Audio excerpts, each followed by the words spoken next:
¿Con qué seguimos? Con lo que le había prometido anteriormente, que era los factores históricos o antropológicos que hay que tener en cuenta al momento de trabajar desde la psicopatología. Em, un tema que ya en parte conversamos es lo natural versus lo simbólico. Esto lo vamos a poner así como un poco la ontología de lo psicopatológico que el Ian Hacking hace la diferencia entre lo natural y lo humano. ¿A qué se refiere con eso? Se refiere con que, por ejemplo, un hospital no es natural, no es que uno encuentre la naturaleza un hospital.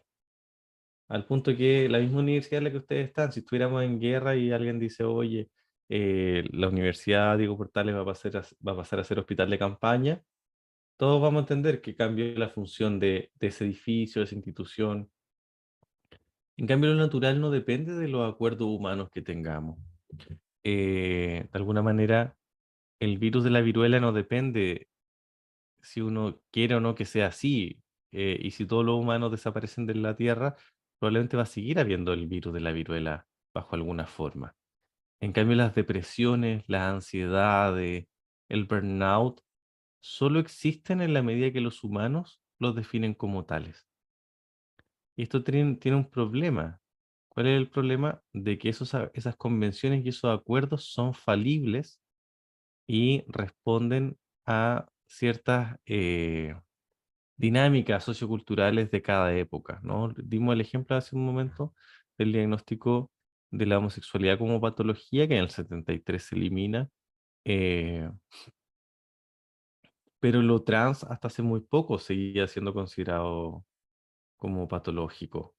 Eh, e incluso desde una mirada, como dice Maslow, lo que hoy día entendemos por salud, desde una mirada humanista, puede ser considerada como la patología. Humanos adaptados eh, a un mundo lleno de injusticias, dolores, etcétera. Eso no es sano, dice él. Eh, También dentro de la patologización o lo natural, podemos patologizar la protesta, la lucha social, como algo que hace un poco el argumento clásico de la Revolución de Octubre y de, bueno, de cualquier movimiento social, que es como el primer argumento es que fuera un impulso poco mediado por la psique, como algo muy atávico, un poco una psicosis colectiva, y desde ahí se patologizan eh, ciertas luchas sociales apelando a que es gente exagerada, gente loca, gente, bueno, vaya a saber. Otro de los fenómenos muy a la mano que tenemos es la patologización de las mujeres en sus luchas por los derechos sociales, ¿no? Derechos personales, sociales, etcétera. Por ejemplo, en el aborto, ¿no? Como defender el aborto para ciertos sectores como una enfermedad moral, básicamente, ¿no?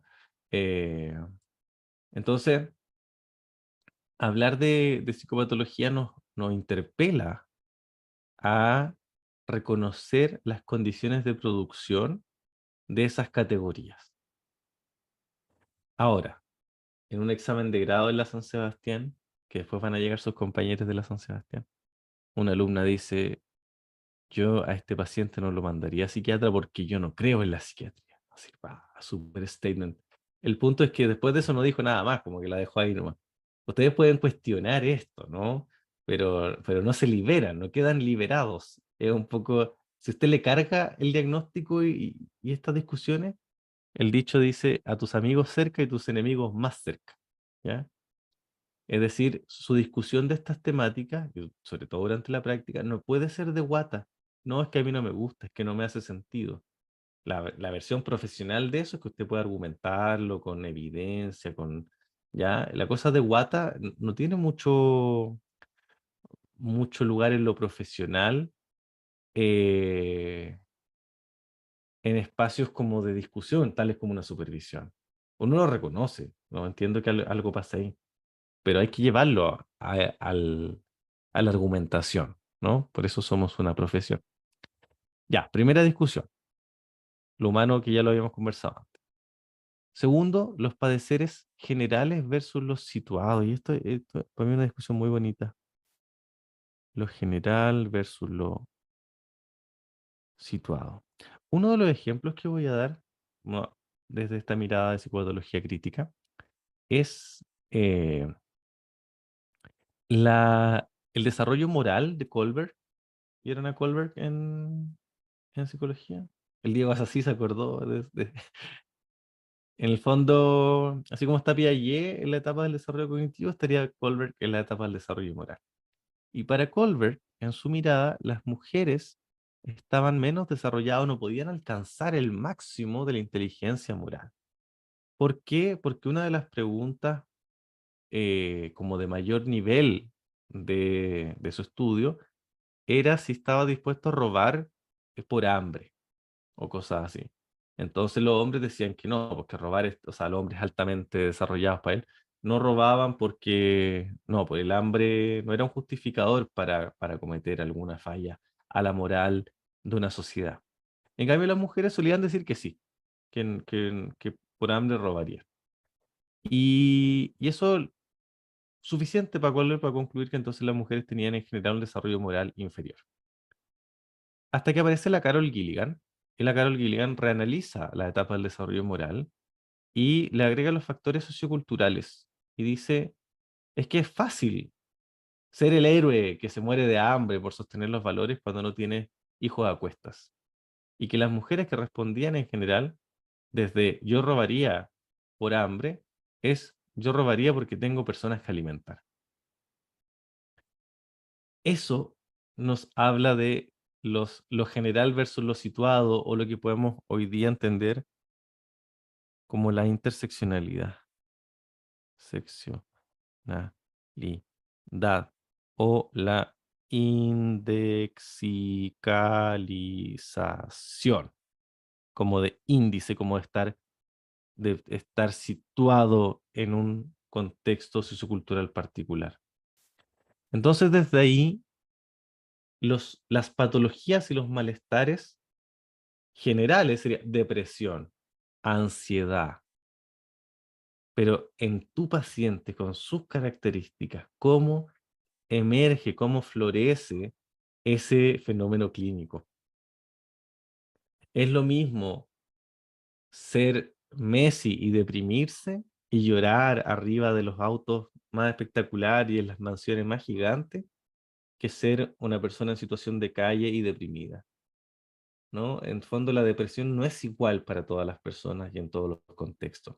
Y esto es particularmente relevante para una práctica en Chile o en Latinoamérica o en cualquier eh, país del sur global, porque las teorías de psicopatología en general son teorías del norte, son teorías basadas en estudios de Estados Unidos y Europa. Y muchas veces queremos copiar y pegar, y no nos da para tanto, no es tan fácil copiar y pegar. Tenemos que darle una vuelta y lograr anclar esos saberes a Latinoamérica y al Chile particular y al Chile del Papa. No sé si ya lo conversaban ayer, pero el Chile de este programa no es el Chile eh, de la terapia privada, no es el Chile uno de los grandes problemas que tenemos los profes de psicología y los casos que enseñamos es que son estos casos de pacientes de clase alta que tienen tiempo y cultura de terapia. Entonces, a ver, diga en el chat, por favor, para cuestionar lo que yo voy a decir, que en las clases de psicopatología, psiquiatría y clínica, todos se refirieron a pacientes de atención primaria de sectores medios bajos y públicos. ¿Todos sus profes hablaron de eso o le hablaron del paciente que atienden hace 5 años, hace 10 años? El caso del paciente que estuvo internado un año entero hasta que sanó. Todos esos pacientes que llevan más de un año en terapia particular no son el 50% de Chile que gana menos de 400.000, 600.000 pesos. O sea, piense, su profe debe cobrar una consulta de 30 para arriba. 3 por 4, 12. Esa es la mayor multiplicación que van a escuchar decir.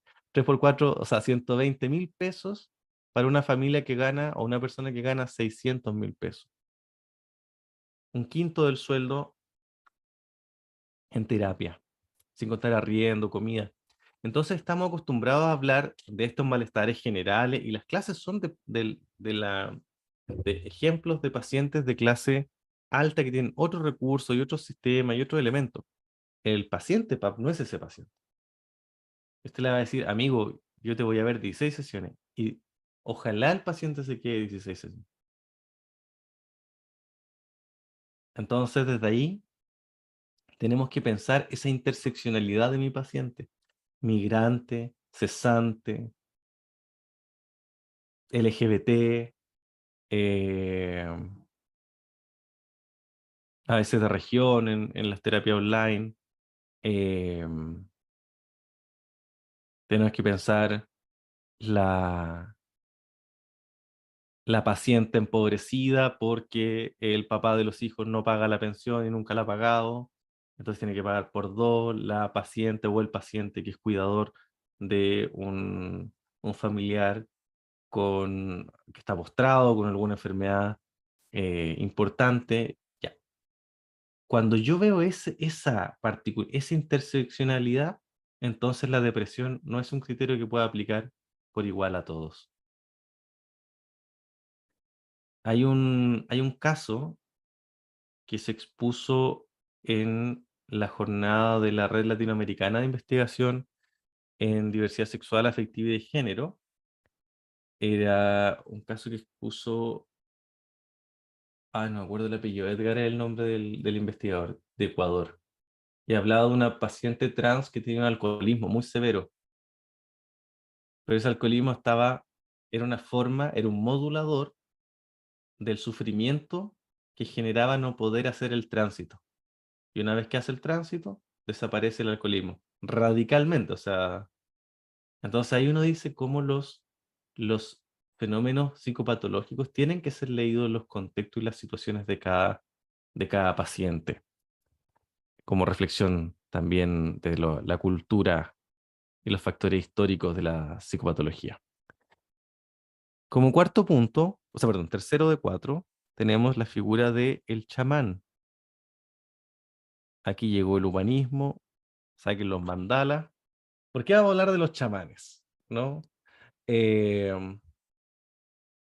el chamán es una figura antropológica interesante, chamán, curandero, macho, el nombre que usted le quiera dar, porque tiene una labor, la labor de identificar el mal y extirparlo o sanarlo.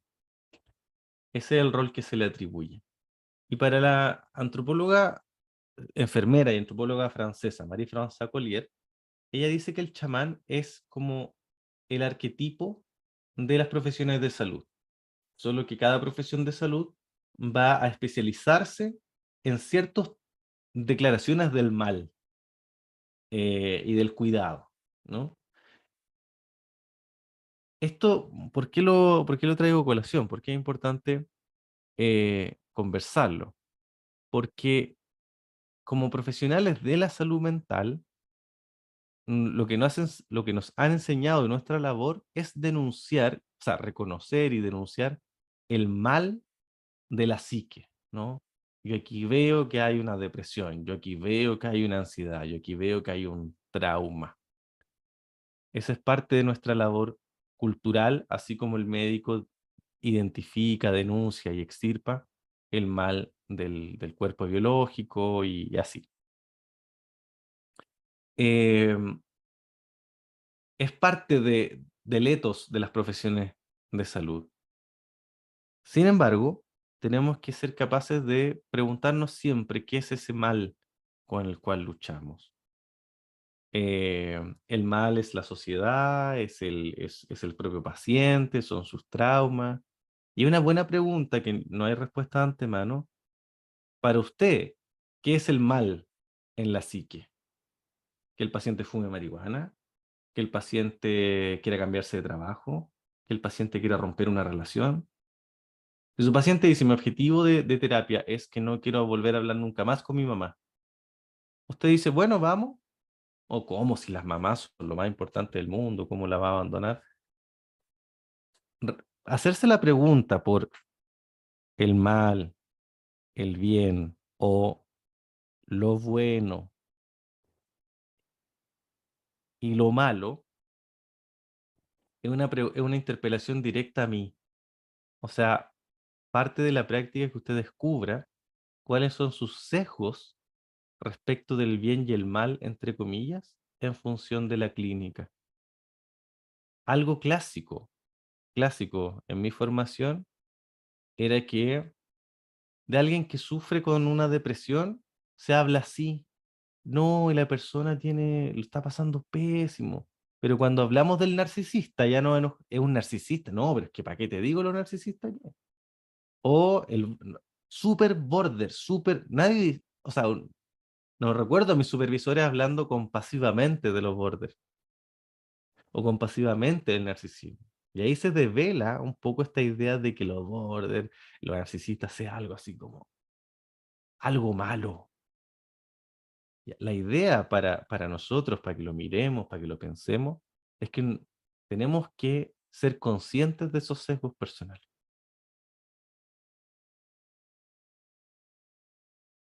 ¿Podemos hablar compasivamente de todos los pacientes? O al revés, ¿podemos ponernos firmes frente a todos los pacientes?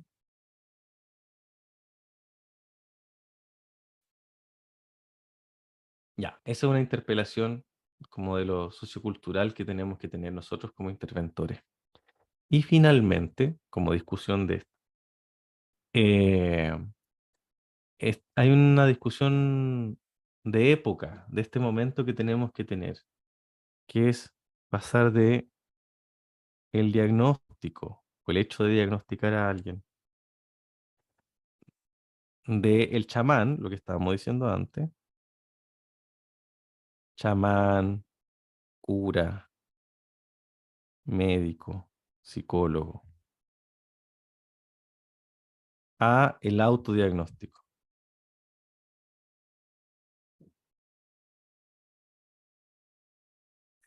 Algo que caracteriza nuestro momento de la psicología pop es que empieza a aparecer con mucha fuerza la posibilidad de autodiagnosticarme y como algo que es válido. En el fondo, yo tengo o yo soy una persona autista. Ya, pero hay alguien, el médico te hizo, no, no, no, yo me identifico como una persona autista, una persona con TDA, trastorno de déficit atencional, a una persona neurodivergente, a una persona trans, a una persona de género fluido, o una persona, la categoría que usted quiera. Esta posibilidad es nueva porque a la gente, o sea, la gente toda, llamémoslo así, haciéndole un poco la caricatura, el hipocondriaco siempre se ha diagnosticado y existe desde siempre, ¿no? Pero ahora no lo consideramos como una hipocondría, lo consideramos como un discurso válido.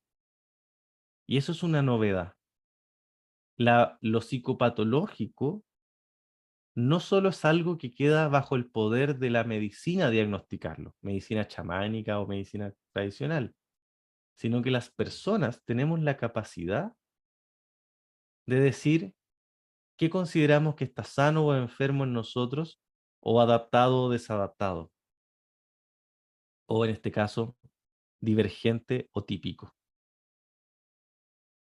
Y uno podría jugar como juega, aquí me voy a meter con la Universidad Diego Portales fuerte, perdón, pero es lo que tengo más a la mano, la profesora Albana creo que lo digo bien, Albana Pagani. Y sale la directora de la clínica de la UDP. Y sale dando una declaración, una crítica al autodiagnóstico de las personas con autismo.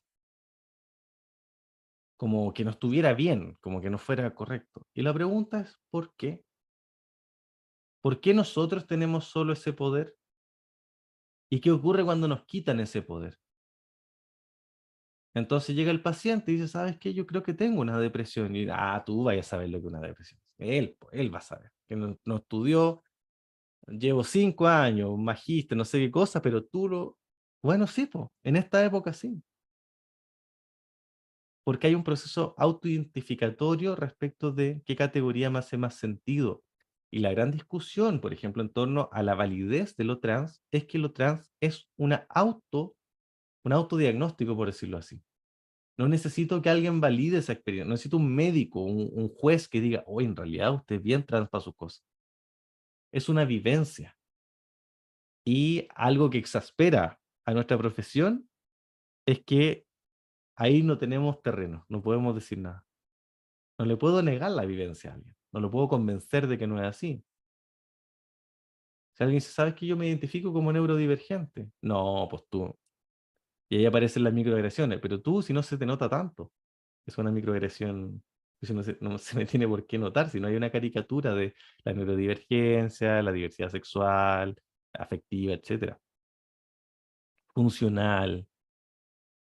Y ahí nos encontramos un poco con todas las discusiones en torno de lo normal y lo patológico, quién lo enuncia, quién lo declara, quién lo dice, en qué cultura, y llegamos a lo que dijimos arriba, son categorías humanas. En psicología trabajamos con categorías humanas, y esas categorías van a estar en una lucha de poder en las que a veces se van a complementar y a veces van a discutir. La pregunta es cómo jugar en esa línea. Y acá usted no puede decir, bueno, que la persona se diagnostique de lo que quiera. Bueno, tú quieres, sientes que tienes depresión, punto final, acceda al auge, tome esos recursos, empastíllese, pero oye, es que, dice el colega, pero si no tiene depresión, pero si se autoidentifica como persona con depresión. Y ahí nuevamente volvemos a la cancha, la mitad de la cancha. La diferencia no es que las personas de a pie digan, oye, le voy a quitar todo el trabajo a los psicólogos, yo me autodiagnostico. Es que antes los teníamos acá, pues solo yo, profesional de la salud, podía decir lo que te pasa. Ahora, la lucha por los derechos sociales de personas en salud mental, el conocimiento, la difusión de la información, etcétera, hace que esta brecha se corra y se empiece a nivelar la cancha. Les voy a dar un ejemplo, una anécdota en mi práctica profesional en el hospital. En una reunión clínica en la que iban médicos, TO, enfermeras. Un médico, un pediatra estaba pero oscurecido. eh, y decía los pacientes, fíjense, mi práctica fue hace 10 años atrás, los pacientes ¿qué se creen? Creen que porque leen información en Google pueden discutir lo que uno piensa, lo que uno dice, pueden saber lo que les pasa. Y la gente y los otros sí, pues nada que ver los pacientes, ¿qué se han imaginado? Claro, porque el paciente al que estamos acostumbrados es el paciente que no habla, que no discute. Pero hoy día no. Hoy día el paciente sabe de psicología, sabe de medicina, tiene acceso a ChatGPT, a Google y un montón de información que hace que tengamos que discutir no solo con el síntoma, sino que también con los saberes asociados a ello. Bueno, el Instagram del centro es divulgador también de información de salud mental, entonces diagnosticar también es dialogar con el autodiagnóstico del otro. Y a veces vamos a tener que respetar las palabras que el otro tiene y a veces vamos a tener que compartirle, prestarle, y va a haber una discusión interesante.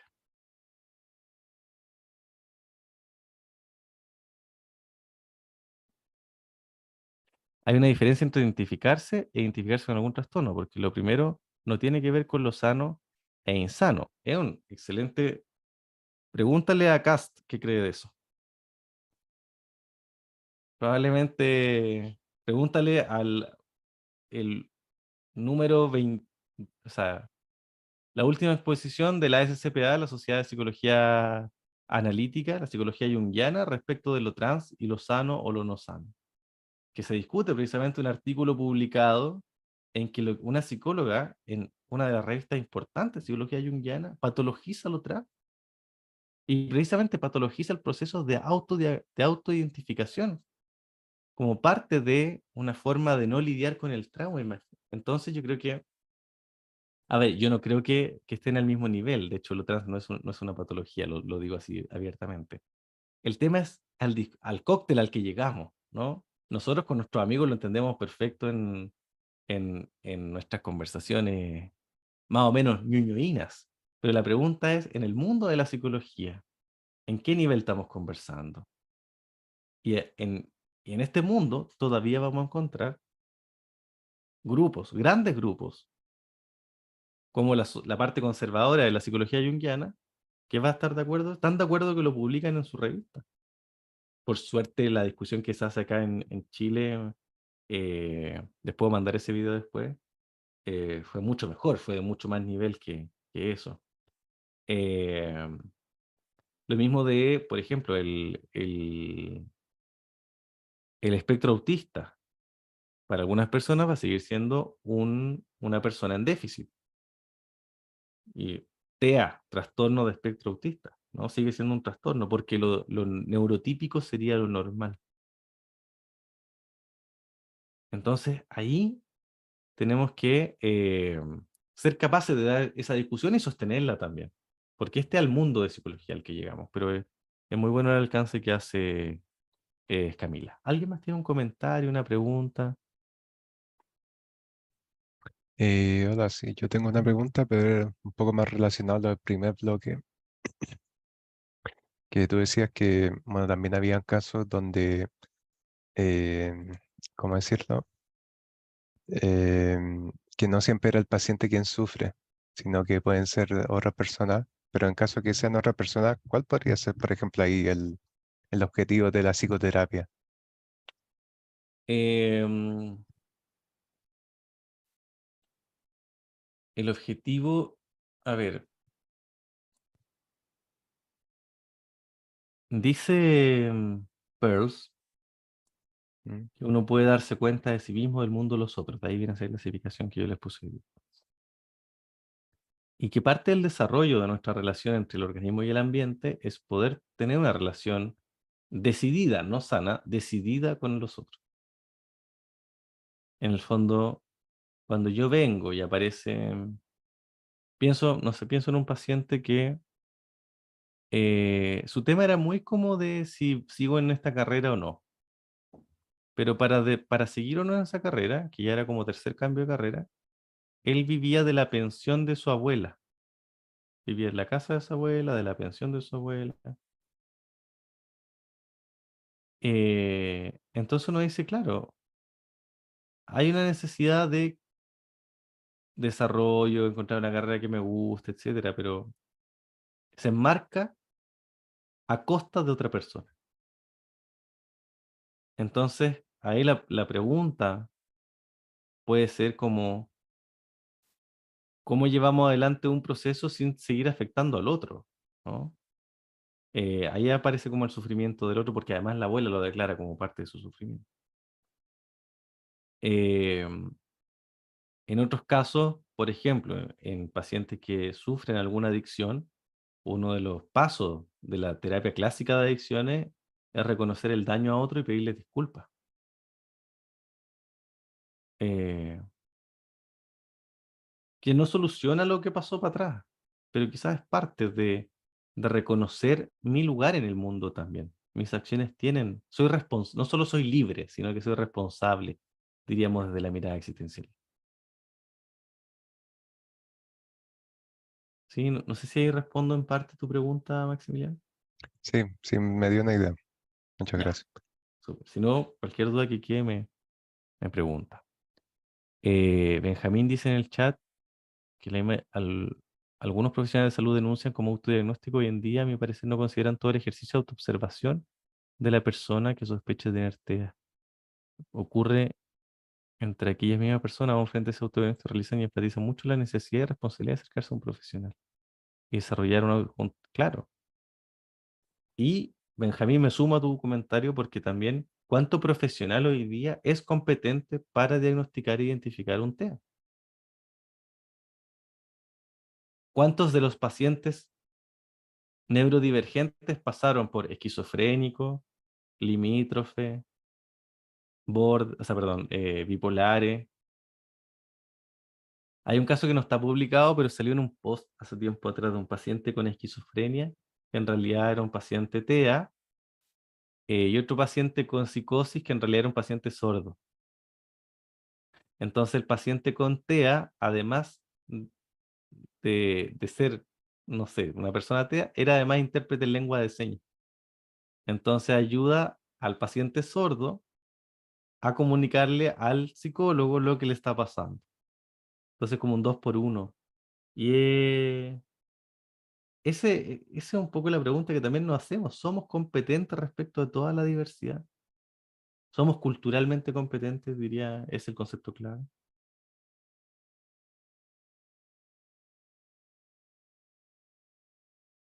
Ya. Ahora, para tratar de serlo, vamos a ir a conceptos generales que no nos podemos ir de acá sin tenerlos en mente. ¿Ya? Cosas que son, tienen que ser un lenguaje común de aquí para adelante durante la práctica. Uno de ellos son los sistemas.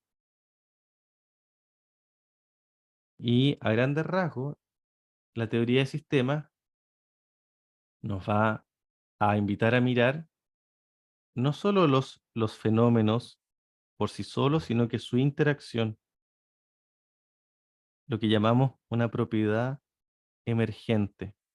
Yo puedo tener un montón de proteínas juntas haciendo autopoiesis, pero tengo una psique. No, po. La psique, así como que hoy día estamos conversando, es un fenómeno emergente de un conjunto de células que están interactuando en nosotros. Y así como puedo tener un montón de sustancias repartidas en un caldo, no tengo vida. Algo tiene que pasar para que se configure la primera vida, la primera psique y la sociedad.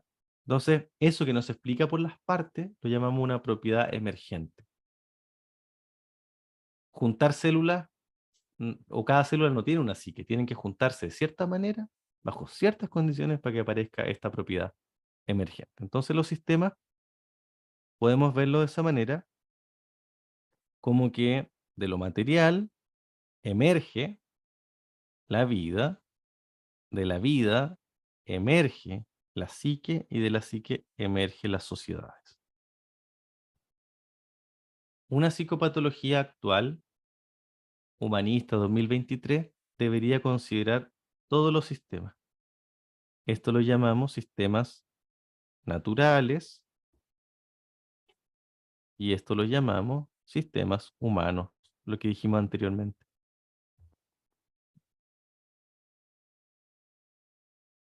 Entonces, de acá hay psicopatologías asociadas a cada nivel.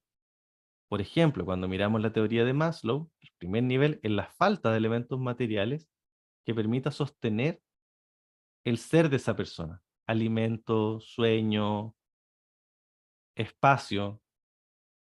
Acá yo puedo declarar como signo clínico el hacinamiento, la contaminación ambiental. El ejemplo que yo doy, no es lo mismo que un paciente llegue con dolor de cabeza, signo biológico, pero que viva en Providencia a que viva en Ventanas. Probablemente el paciente de Ventanas voy a ver si hay riesgo de intoxicación. No es lo mismo un paciente que trabaja el fin de semana, o la semana pasada, empezó a trabajar de temporero, que viene con síntomas de mareo y dolor de cabeza, que un paciente que está en sus exámenes finales de la carrera con mareo y dolor de cabeza. En el primero podría haber perfectamente una intoxicación por pesticidas, por ejemplo. Entonces, de aquí los signos clínicos no solo son de este apartado, no es este sistema, es este sistema en interacción con los otros. Decimos biopsicosocial, deberíamos decir material biopsicosocial, que además es relevante cuando hablamos del paciente PAP, que muchas veces, pues, por ejemplo, en, está en situación de migrante y no tiene un lugar para vivir, no tiene un trabajo, no tiene sus papeles para ir a pedir trabajo, para validar su licencia de conducir. A nivel social, tenemos no solo la familia, los amigos, sino que también tenemos como lo macro social, piénsalo aquí muy arribita, el machismo, la heteronorma, el sistema de producción capitalista, etcétera. Entonces uno dice, pero ¿cómo? Bueno, piensa en un trabajador que trabaja su jornada completa más hora extra por un sueldo muy bajísimo. Hay una alineación laboral clásica, ¿no? Y probablemente va a afectar el sistema psíquico, el sistema biológico, el sistema material. Entonces, esa interacción, así de buena a primera, es difícil de mirar, pero la invitación es que podamos comprender el todo del paciente, una psicopatología comprensiva de lo global de alguien. Y además, esto en el tiempo, ¿no? Cómo avanza, cómo van cambiando las cosas en este nivel. Ya, entonces damos por hecho de que de aquí para adelante ustedes van a pensar a sus pacientes no solo en la esfera psíquica, sino que la psique interactiva, llamémosla, por decirlo así. Segundo punto, segundo concepto que no podemos irnos sin entender. Dentro de eso, dentro del sistema psíquico particularmente, tenemos el juicio de realidad versus el sentido. Esto es clave, esto es como un conocimiento transversal a toda la psicología. Cuando se rompe el juicio de la realidad, aparece la psicosis, el delirio, la alucinación. Y es un poco como la vía directa. El signo, si aparece como un síntoma, un signo, la alucinación, entonces estamos sí o sí frente a una pérdida del juicio de realidad. Esto es derivación inmediata. El sentido de realidad, por otra parte, es la clave para identificar un trastorno de personalidad.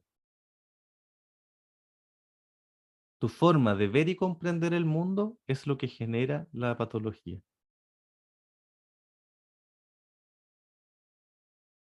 Pero en la realidad, aunque eso no esté ocurriendo, tú no logras entenderlo, pero aún tienes cierto juicio, cierta conservación de, del, del diálogo con lo real. ¿Estas clasificaciones son evidentes para todos los que estamos presentes aquí? ¿Son conceptos conocidos, por decirlo así?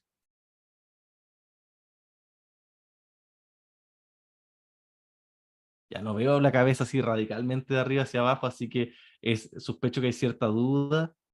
Esto hay que repasarlo, ¿ya? Para quien le quede alguna duda sobre la claridad de ambos conceptos, hay que ponerle un repaso, porque va a ser una clave de la clínica.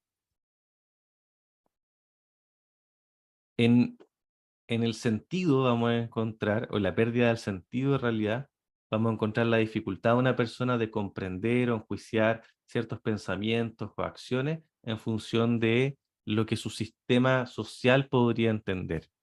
Entonces la persona dice, pero si yo soy lo más normal que hay, y la familia, pero no, pues si no es tan normal en realidad que cada cierto tiempo dejé la embarrada, nos pedía todo, pero ¿cómo no? Sí. Entonces ahí cuesta enjuiciar frente a la evidencia. Hay una rigidez psíquica, por decirlo así, que es la que podemos observar generalmente en el trastorno del límite de personalidad. Hay una exaltación o un problema en el pensamiento, en la cognición, perdón, en la cognición, en la emoción o en la acción que cuesta eh, identificar en el momento o previo a que se haga, ¿no? Por eso hablamos de ciertos problemas en los impulsos. En el caso del trastorno de personalidad paranoide, hay una dificultad para entender de que otros no tienen que ver con con lo que estoy haciendo yo, otros no quieren hacerme daño. En el trastorno obsesivo, lo difícil es entender de que, o el trastorno obsesivo compulsivo, de que mis pensamientos no son mandatorios de lo que va a ocurrir en la realidad. No porque yo piense en algo va a pasar algo malo, no porque yo me lave un poco menos las manos, me voy a morir yo y se va a morir todo el mundo.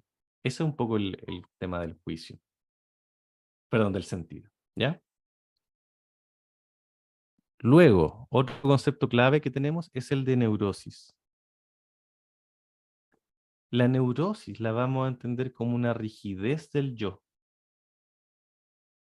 El yo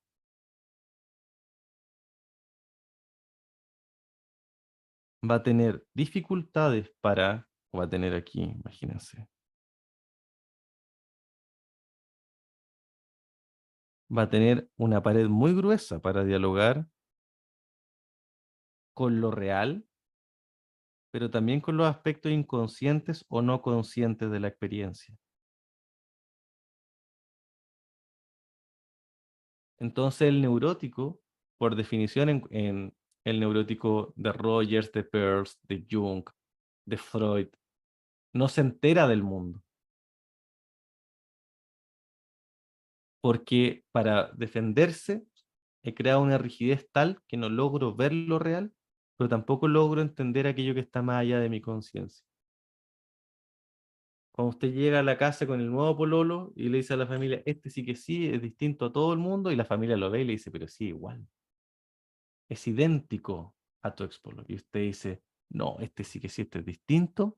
Ahí usted no se está enterando de lo real. Lo que para el resto es evidente, para usted le parece como hasta que después, bueno, se acaba la relación y ahí aparece uno y dice, oh, en realidad, tiendo a buscar parejas que se parecen. Ya, eso es una ruptura de la neurosis.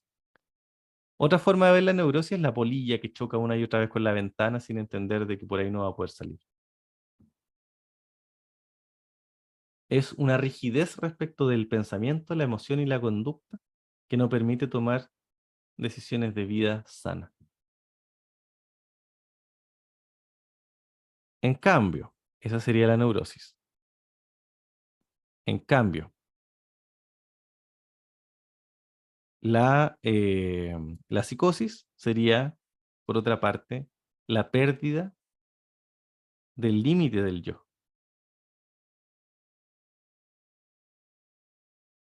Son como una polaridad. El yo no puede defenderse de lo real ni del inconsciente. Y usted dice, ya, pero el inconsciente igual es bueno dialogar. Sí, pero imagínese que usted estuviera todo el rato escuchando su corazón, su estómago, sus pensamientos y no pudiese a rato decir como ya, silenciar esto. Pum. Todo suena, todo, todo dialoga con todo, como una pesadilla de alguna manera. Esa es la gran diferencia entre uno y otro. Y los trastornos de personalidad lo ponemos como que la defensa fuese parcial. Es decir, si bien hay una defensa, quedó muy indemne a el influjo de ambas partes. Por eso lo que tú haces me duele tanto y por eso el inconsciente invade el yo a ratos. Entonces una pregunta importante al diagnosticar a un paciente o el proceso terapéutico es, ¿esta estructura del yo qué tan fortalecida está o no o qué tan rígida es?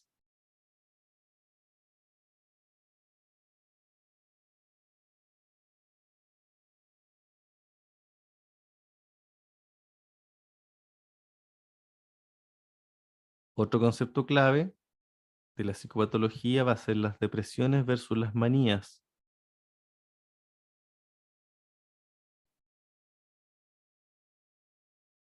Y la vamos a entender en este mismo dibujo. Imagínense que yo pongo hacia allá el futuro y hacia acá el pasado. El, el yo no existe por sí solo, va dirigido hacia un proyecto vital. Su proyecto de esta práctica es titularse. Si no, no estudiaría. ¿Para qué hago la práctica si no quiero titularme, si no quiero nada?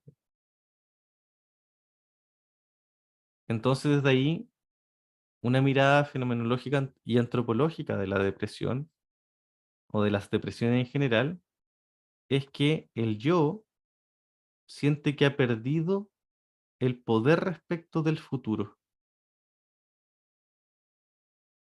Siento que mi proyecto vital está muy lejano. Fíjense que una mirada distinta a la idea de la depresión como el pasado que me arrastra, que puede ser que el pasado me arrastre. Es una de las formas de deprimirse, pero también me puedo deprimir porque el futuro no tiene valor.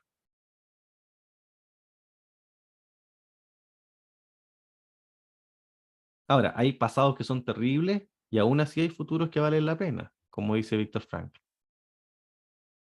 Entonces decimos que en la depresión, la persona deprimida siente que está muy lejana de su proyecto vital.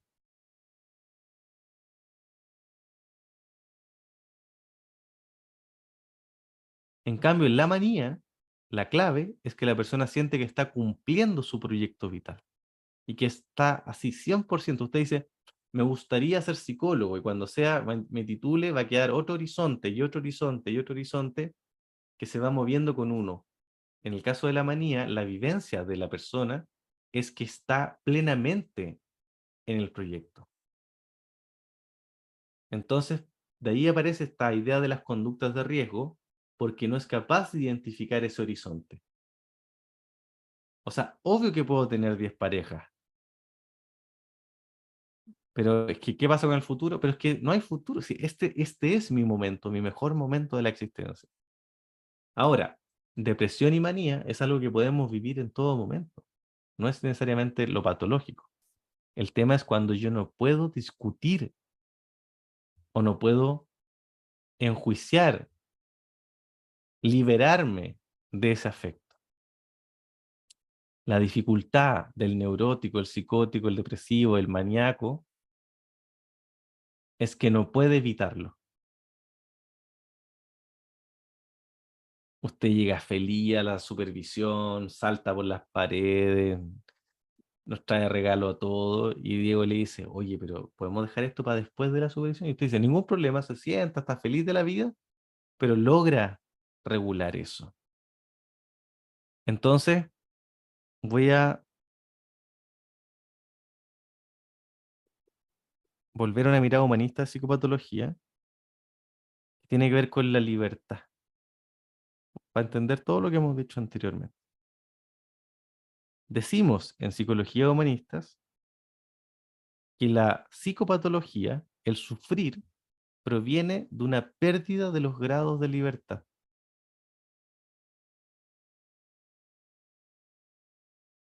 Libertad en relación con lo real, con el inconsciente, con el futuro, con el pasado o con lo yoico. Y si yo dibujo una línea, voy a encontrar acá la psicopatía, otro concepto clásico, y acá la normopatía. La psicopatía, no poder adaptarme a lo real, a las normas.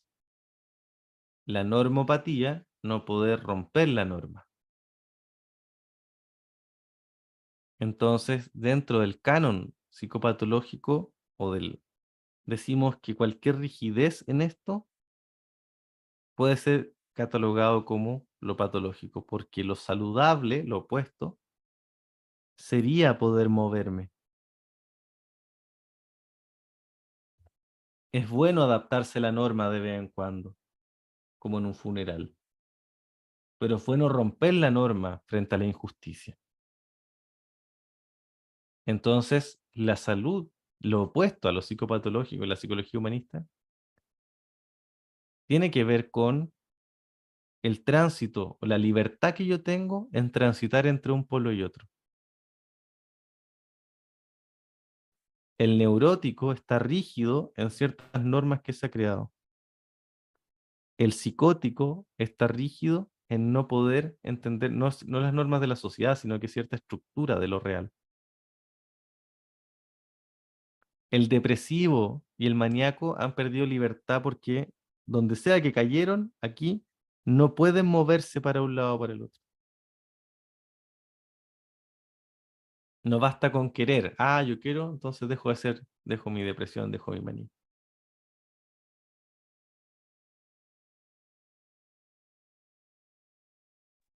Yo tengo una duda. Cuénteme.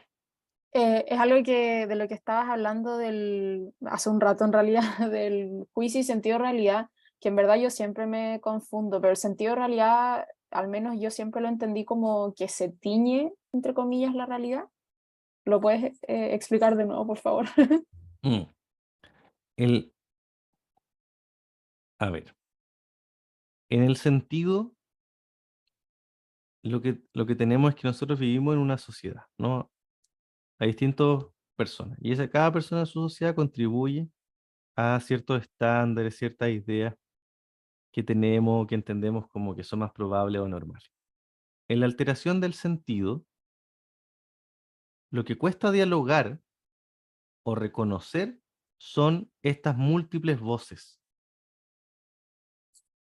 Yo puedo devaluar a alguien radicalmente, a alguien a quien odie profundamente, pero entiendo y puedo conversar con otras personas que a lo mejor admiran a un ex. Pongamos ejemplos de la vida cotidiana. Y que son amigos y que en realidad en otros contextos esa persona es buena persona y que lo que me haya hecho a mí no marca todo lo que ha ocurrido en todos los contextos. Lo que se pierde de alguna manera en el sentido de realidad es la posibilidad de entrar en diálogo con las múltiples voces. Y lo que me quedo es con una voz como autorreferida. Esta cosa radical del trastorno de personalidad, de que a lo mejor efectivamente, sí, o de un trastorno piensen más grave, efectivamente, si yo no golpeo 3 veces la mesa, va a salir la bomba nuclear de cualquier país. Y alguien dice, ya, pero las otras voces dicen que en realidad nuestras conductas a veces tienen este efecto mariposa de lo que yo haga acá puede traer consecuencias más grandes en otro lado del planeta, pero en general esos actos no están tan correlacionados con otro evento catastrófico. El, el obsesivo te puede decir, lo entiendo, pero no puedo comportarme de acuerdo a esa información. El psicótico dice, no lo entiendo. ¿Cómo? Si yo sé que yo tengo el poder de que solo con hacer así se destruye el mundo. A ver, hazlo. Y no pasó nada. Es que no va a pasar ahora, va a pasar más rato. O en realidad ya pasó y se creó de nuevo, creé el mundo de nuevo. Entonces tiene una justificación para lo irreal, por decirlo así.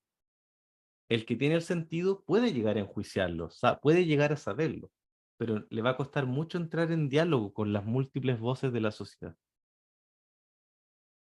No sé si ahí se entiende. Sí, muchas gracias. ¿Sí? Consulta, es que me acuerdo de un concepto, no sé, no sé si tiene que ver con esto que estáis explicando ahora, como de la certeza apodíctica, quizás. Como Eso es que mi claro, pregunta, del juicio de realidad, de la psicosis. claro, como esa es mi pregunta, quizás como el juicio entonces se viviría desde como algo más, como una certeza que no se puede dialogar con ella, y el sentido es como algo que claro que no es tan certero, digamos, ¿o no? Em, en parte sí. En el sentido de realidad no encontramos la certeza apodíctica, pero sí encontramos una dificultad para cuestionar esa certeza y para actuar de acuerdo a ella. Y uno de los grandes problemas de los trastornos de personalidad es que consultan tarde y consultan cuando ya es inevitable cuestionar esas certezas. Antes de eso es como, no sé, no, porque yo soy distinto, soy especial, soy diferente, tienen que bancarme. Y ya llega un punto eh, en que ya se vuelve insostenible porque o rompen alguna regla muy importante, hay un delito, o se rompen estructuras importantes de su mundo social, la familia, los hijos, el trabajo. Y ahí es como, oye, parece que esto no es simplemente una forma distinta de ser muy normal, sino que parece que aquí hay algo, hay un trastorno del pensamiento, la conducta o el afecto. Eh, y eso es lo difícil de los trastornos de personalidad cuando son muy graves. Y es que no consultan, son sus familiares los que llegan a terapia. ¿Más preguntas, dudas? Benjamín tiene una en el chat Ay, que perdón, dice oye, si esto puedes volver a repetir lo psicopatológico en relación al TP, sobre el yo con límites permeables entre realidad y lo inconsciente. Eh, sí, sí. Cuando tenemos al yo, que la teoría clásica psicoanalítica media entre la realidad y el inconsciente, o vamos a decirlo no consciente para poder hablar de otras líneas también, es importante que el yo haga esta especie de filtro entre la información que viene de el resto del aparato psíquico. Por ejemplo, que yo ahora al conversar con ustedes, a pesar de tener muchas ganas, no sé, de almorzar, no me pare y me vaya. Eh, o en el caso, no sé, pues de, nuevamente haciendo la ilusión a la alusión al cigarro, de que por muchas ganas que tengan a lo mejor de salir a fumar, no se paren y se vayan, no prendan un cigarro acá frente, no sé, pues en la supervisión. Esa limitación del afecto, de la necesidad, es parte de lo que hace el yo todo el día, todos los días. Y también lo hace con las imágenes o la energía del inconsciente, como por ejemplo, que usted esté caminando y ve una mochila botada y diga, oh, podría robármela, ¿no? El inconsciente le dice eso. Y usted dice, oh, en realidad no, pues como que el yo dice, no nos identificamos con robar cosas del mundo, entonces mejor dejémosla ahí, o busquemos al dueño. Como el inconsciente es todo potencial, uno tiene que limitar matar, robar, pelear, sacarse la ropa en la calle, etcétera. Eso es parte de lo que hace el yo. Algunas cosas son tan naturales que uno se viste todas las mañanas. Y otras cosas son más nuevas, como discutir si en realidad quiero seguir en esta práctica o no, o quiero, no sé, pues agarrar a garabato al profesor. Usted podría decir, hoy me cae mal, ya me cayó mal Felipe, quiero puro decirle garabato. Y su yo dice, no, mejor que no, porque hay otras cosas en juego. En el trastorno de personalidad, lo que hay, o lo que lo podemos dibujar de esta manera, es que, ay, perdón, es que la defensa es permeable, es mucho más permeable. Entonces, cuando el inconsciente dice, oye, ¿sabéis qué? Eh, no sé, po, no quiero poner atención ahora y pum, voy, apago la cámara y me voy nomás. Me voy, ¿por qué? Porque así lo dice el inconsciente. Y el yo después en juicio dice, tú en realidad capaz que me vayan a retar por eso. Entonces, hay veces, no sé, pues si uno está en clase y un alumno se pone a conversar y uno dice, hoy no puede limitar su deseo de conversar, uno dice, ay, trastorno de personalidad. Uno dice, nada, está bien, si son parte de la vida. Pero cuando eso se vuelve sistemático en el tiempo y el yo empieza a sufrir por no poder limitar el inconsciente, empezamos a hablar de un trastorno de personalidad. O una fragilidad del yo, ¿ya? De una fragilidad de esa estructura. Tengo una Cuando pregunta, usted perdón. un último ejemplo. Cuando usted está en una discusión y aparece su energía, su rabia, está muy enojado porque el otro le dijo algo muy feo y usted no le pega, el yo está funcionando. Pero cuando usted dice, "Ah", va y le pega al otro, el yo dejó de funcionar por ese rato. Porque bajo este marco de la sociedad no deberíamos agredirnos entre personas que supuestamente nos queremos o tenemos una relación.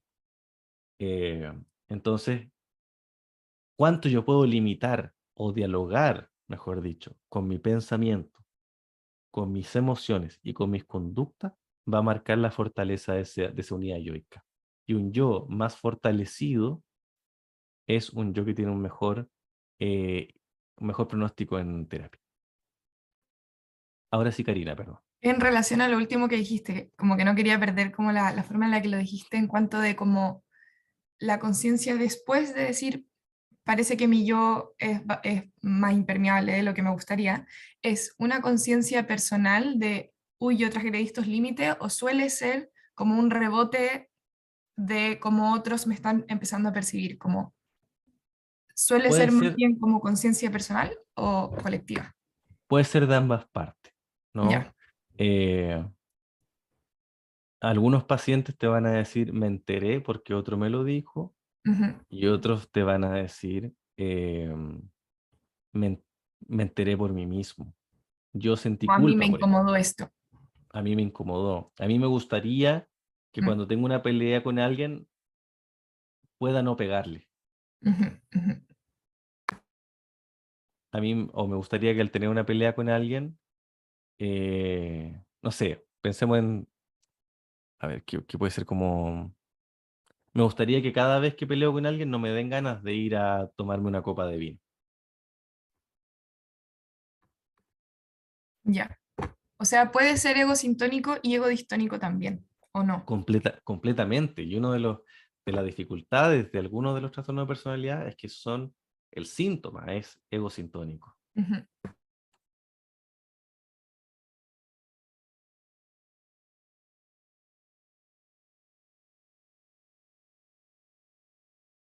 ¿Qué otras preguntas tienen? Aquí en el chat hay más, parece que hay más.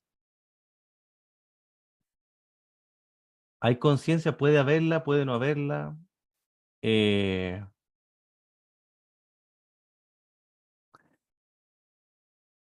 Generalmente, si la persona llegó a consulta, puede que haya conciencia. Pero piensen, ¿cuánto personaje público no es, más bien justifica sus conductas en una forma especial de ser antes que en algo uno podría decir, chuta, hay un sufrimiento que le causa a los demás, se lo causa a sí mismo, se lo causa a la naturaleza, al ambiente, al mundo, y sin embargo queda como, no, pero es que esto es lo mejor, yo soy lo mejor que puede haber en el mundo, ¿no? Eh, Quizás tener cierta autoconciencia es un buen indicador para la terapia, pero no requisito. Ahora, en PAP es menos probable que lleguen trastornos de personalidad. Sí yo creo que es más probable que lleguen los familiares, como les decía, el hijo de una persona con trastorno de personalidad, la pareja de una persona con trastorno de personalidad.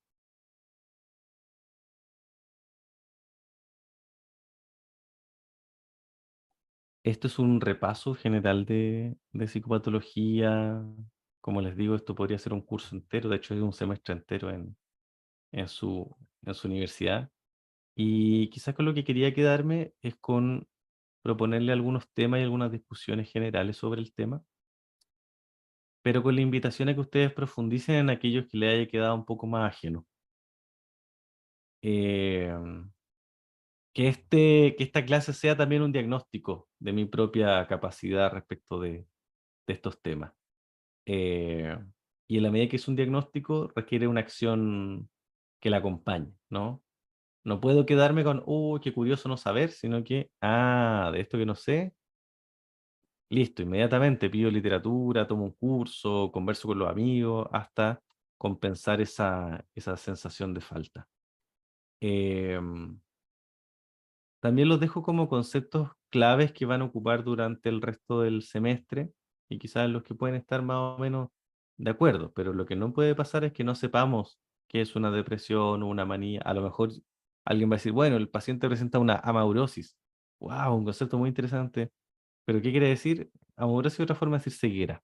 Eh, y uno dice, oh, ya, palabras muy lindas. Y eventualmente van a ocupar palabras preciosas para hablar de psicopatología. Pero lo importante es entender los fenómenos que están detrás. ¿Ya? Entonces, con Diego lo hemos conversado, con el resto del equipo también. Le invitamos a tener nociones generales, pero densas de psicopatología y que también vayan puliendo su lenguaje, cosa de que eso nos va ayudando a comunicarnos, etcétera. ¿Ya? Em, no todos sus pacientes van a tener un fenómeno psicopatológico, pero para aquellos que sí lo tengan, no podemos no saber el que está ocurriendo. Esa es un poco la clave. Em, y los dejo con Diego para cerrar la actividad. Y para también, Diego, no sé si quieres decir algunos puntos sobre la I y marcar algunos puntos centrales de esto.